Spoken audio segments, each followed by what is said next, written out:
बस इतना समझ में आया कि स्नेहा जी वापस आएंगी। वापस नहीं आने वाले, तुमको कैसा भरोसा है? कि हम उनसे प्रेम करते हैं। कहाँ प्रेम करते हो? इसको प्रेम नहीं बोलते, वो तुमको छोड़कर जा चुकी है।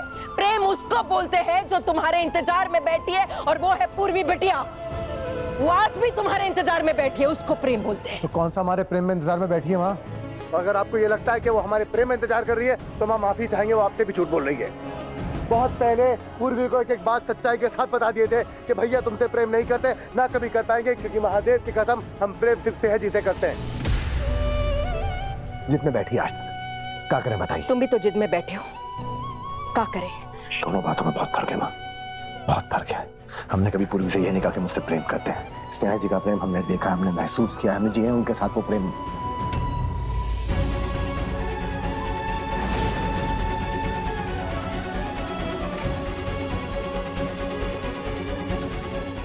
कहाँ चाहते हो? थोड़ा समय चाहिए हमें।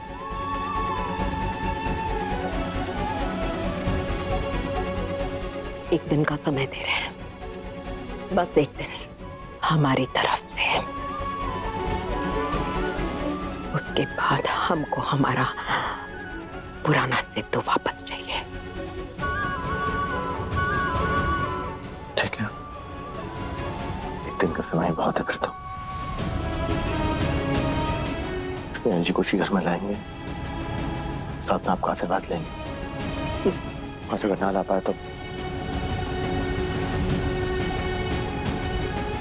अपने जीवन भर आपका शुक्रिया करेंगे कि आपने हमें एक मौका दिया।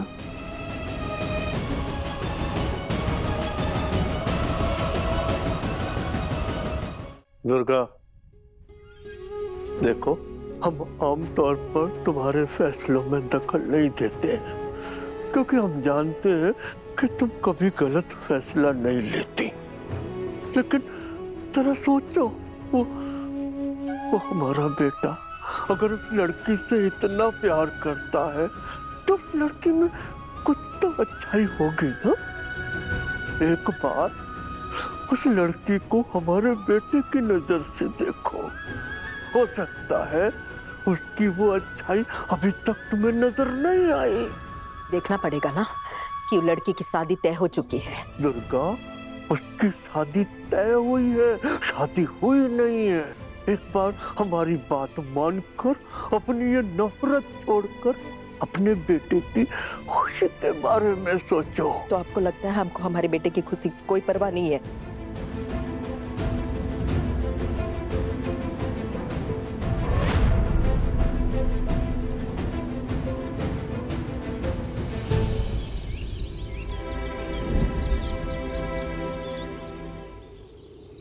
बेटा, अब तबीयत कैसी है? ठीक है।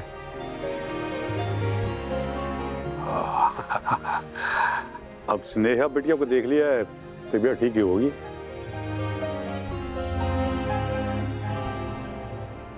कैसी हैं आप? जैसे ही माँ ने बताया आप लोग आ रहे हैं, हमने पंडित जी को बुला लिया।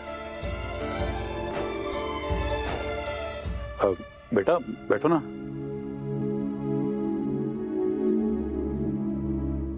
पंडित जी, दोनों बच्चों की सगाई का मुहूर्त निकलवाना है। जी पंडित जी, जितनी जल्दी हो सके बताइएगा। बहुत जल्दबाजी है तुझे। डैड, आप भी ना।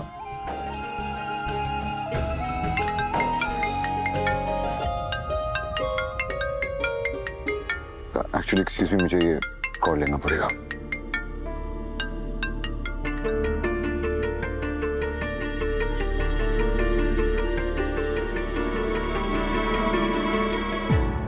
क्या वो किसका फोन था? कुछ नहीं डैड, इम्पोर्टेंट नहीं था। ओके। दो शुभ मुहूर्त हैं जजमान। एक जो है 10 दिन बाद का है और दूसरा कल ही है, और दोनों ही शुभ मुहूर्त हैं।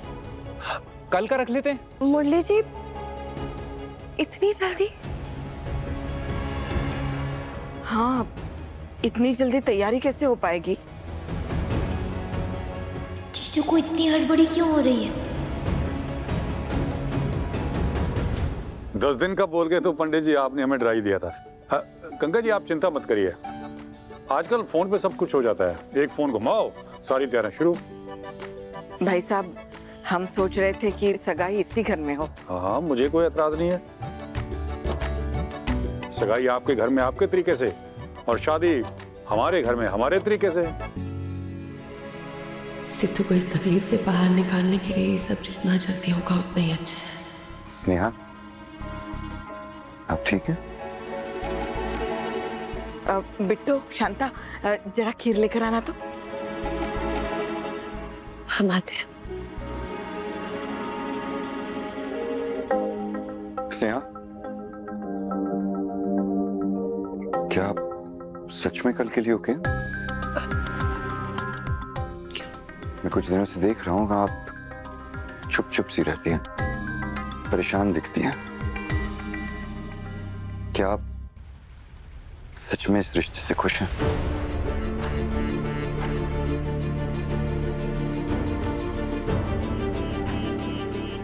देखिए, अगर कोई बात है तो आप प्लीज मुझे बता दीजिए।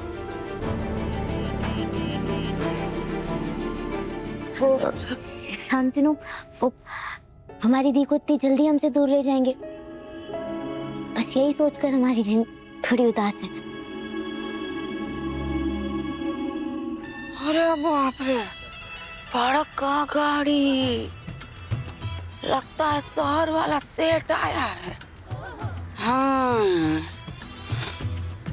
पता तो करना पड़ेगा कि शहर वाला सेठ अपने होटल में गंगवा को बावर्ची रखेगा कि साजा में बिजनेस करेगा। अरे मैं कहाँ इन्हें तुमसे दूर लेकर जा रहा हूँ। हम सब तुम लोगों के साथ और तुम्हारे पास रहना चाहते हैं, इसीलिए तो बसनी गांव में बसने आ रहे हैं। सारे बिजनेस सेटअप इसलिए यहाँ किए गए हैं ताकि हम आपकी बहन को यहाँ से कहीं नहीं ले जाए।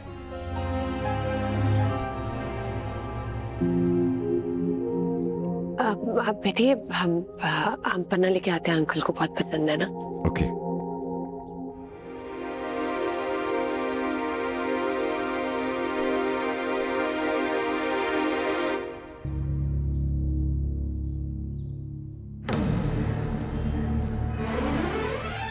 ऐसे ताक झाक करने से कुछ नहीं होगा, सीधे अंदर जाके अपना परिचय ही हम दे देते हैं। हाँ माँ, हमारा कुरियर आया, हम आते हैं बाहर से। हाँ।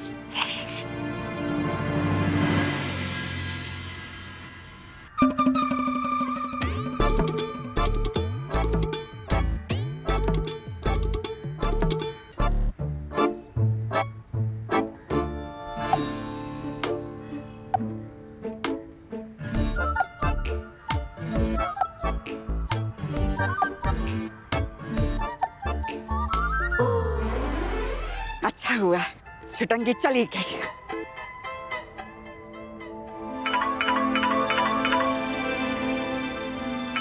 सोनी, हेलो।